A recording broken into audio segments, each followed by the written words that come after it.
Dude, for what the fuck is it with Mighty Number 9? This shit was a runaway success story that anybody and everybody who was a Mega Man fan, and shit, even motherfuckers that weren't Mega Man fans, wanted a piece of this. It was one of the best examples of a Kickstarter success story. It was one of the best examples of somebody going and leaving the shackles of the big company, the fucking corporate machine that was keeping them down, going off and venturing into uncharted territory where they got to be their own boss, where they got to go and create their own vision without being told what to do. And then just bullshit after bullshit after bullshit after bullshit after bullshit after bullshit, just stacks on stacks of bullshit that accompany it, and it makes it so difficult to be hyped and excited for because you're just having to like grin and bear all that. I'm sure that like the tried and true, I'm like, how dare you go and say it, but you can't go and deny the honest to goodness fucking facts is that there's been a lot of dumb crap that happened with it. Just recently, making the rounds on the interwebs, motherfuckers were pissed off because they had seen this new trailer, and the trailer reeked. It had this absolutely foul stench of 90s mascot character Toad everywhere, just billowing out of any pore imaginable. This shit was just pure fucking cringe. I don't know who the hell sat down, wrote this whole entire spiel, and was just like, alright, go and rattle all this off. And they looked at that, they listened to that, and they thought, fuck yes it is. Let's roll with that. Because it just sucked. It was way too try-hard, and it didn't, like, if you knew nothing about Mighty Number 9, this would not get you invested in Mighty Number 9. You know, and when you see the gameplay footage of it, it's still just so severely lacking by comparison to the concept art that they were showing off, which was true blue, no pun intended here, true blue 2D hand-drawn art, which would have been amazing looking.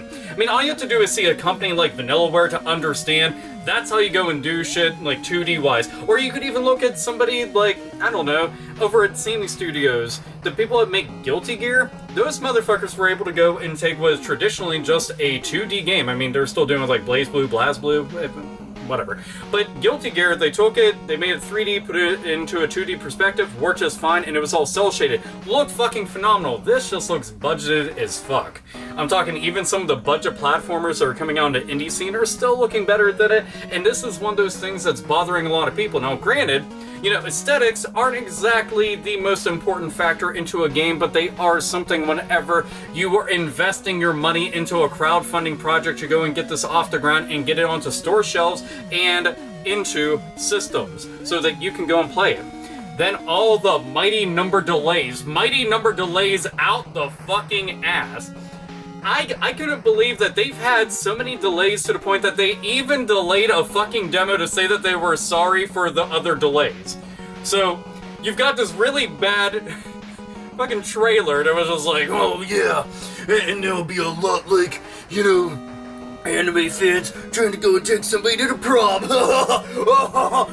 And that's what I call edgy. Not quite. Will not go and cut myself on that because this shit is just abysmal. It's fucking facepalm worthy, and I don't understand what they thought would be good about this. And from a marketing standpoint, they have to do everything possible right now to walk on eggshells to go and appease a lot of the naysayers out there because they've turned a lot of hopeful and really excited fans 180 degrees and are just like, I don't even fucking care anymore.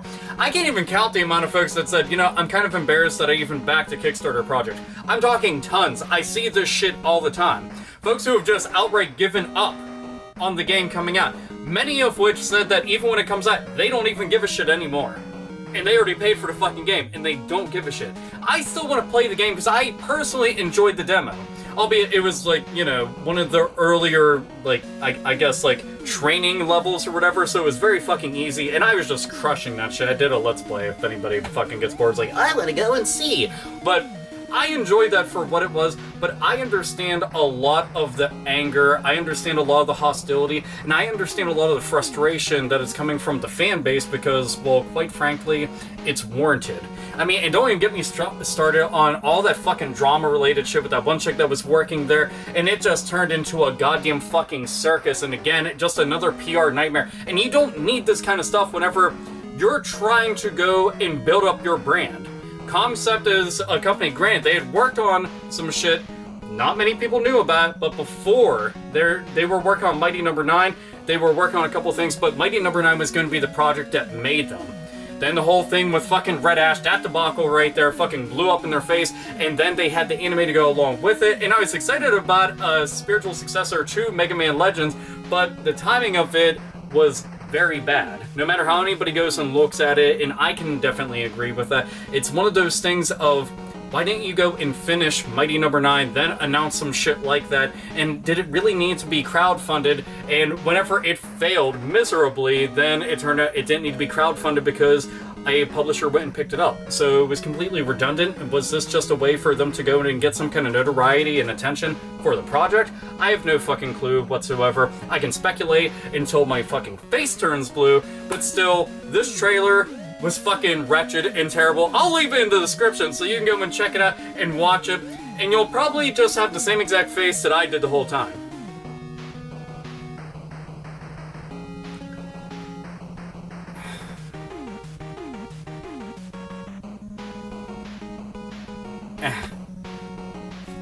That someone got paid for that.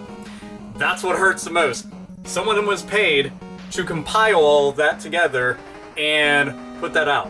I know so many talented people that could have come up with something a lot better and not as lame and shitty and just, again, very fucking try hard. Cringe levels off the fucking charts, spilling over. Now it's just a big cringe mess. So the question I have to ask to all of you out there, honest to goodness, unbiased as possible, if you can just step outside of it all and just look at it, are you still excited about Mighty Number 9? Do you plan on getting Mighty Number 9? This is a question that I've had multiple different discussions with people over the past couple months, just considering the myriad of bullshit that has been directly affiliated and associated with it. So it's kind of hard to not want to discuss that. I mean, again, I enjoyed playing the game, but I can see exactly why everybody's kind of just sick of this. You know, we're talking well over a year of delays. That's bad, and it's still nothing. And most people are just kind of wondering, is it going to happen again? You never know. And is this going to come out and still need to be patched to hell and back? You never know. Just too many fucking issues, too many problems. I just want to play a goddamn platforming game. And that's not much to ask for. Luckily, though, we still have things like Yooka-Laylee, which is coming out and coming along fucking swimmingly. We still have Bloodstained, the spiritual successor to Castlevania. Again, both titles I can't wait for. Both of which I actually make videos about because I was fucking just like all on board with that.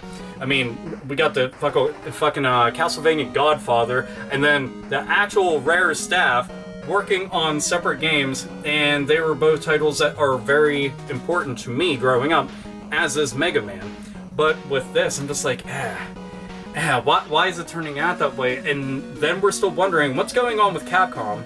What's going on with the Mega Man franchise? Apparently they are working on some things, but tell me, how ironic would it be that Mighty Number 9, which is supposed to be the spiritual successor to Mega Man, to go and bring that back from the dead because Capcom wasn't doing anything with it, then they went and righted the ship, and then what if they go and make a Mega Man game that fulfills everybody's hopes and dreams of what a next generation Mega Man game could and should be, that just blows Mighty Number 9 out of the water? A complete fucking turn of the tables, but is possible at this point. Considering that they got to see the overwhelming support and response from the entire video game community around the world, you never know. But are you interested in Mighty Number 9? Do you still plan on getting it? Did you actually back it? And if you did, do you regret backing it? There's a whole lot to go and discuss, but by all means, please do so in the comment section or make a video response going and talk about this in greater detail, whatever the fuck it is that you want to do. But I'm just kind of curious how many people are still Mighty Number on board, or whatever random Mighty Number puns that I can make, and all the other Mighty Number horseshit. So anyway, this is AlphaOmegaSin, as always, Thursday Nights and Gamers Game the fuck on!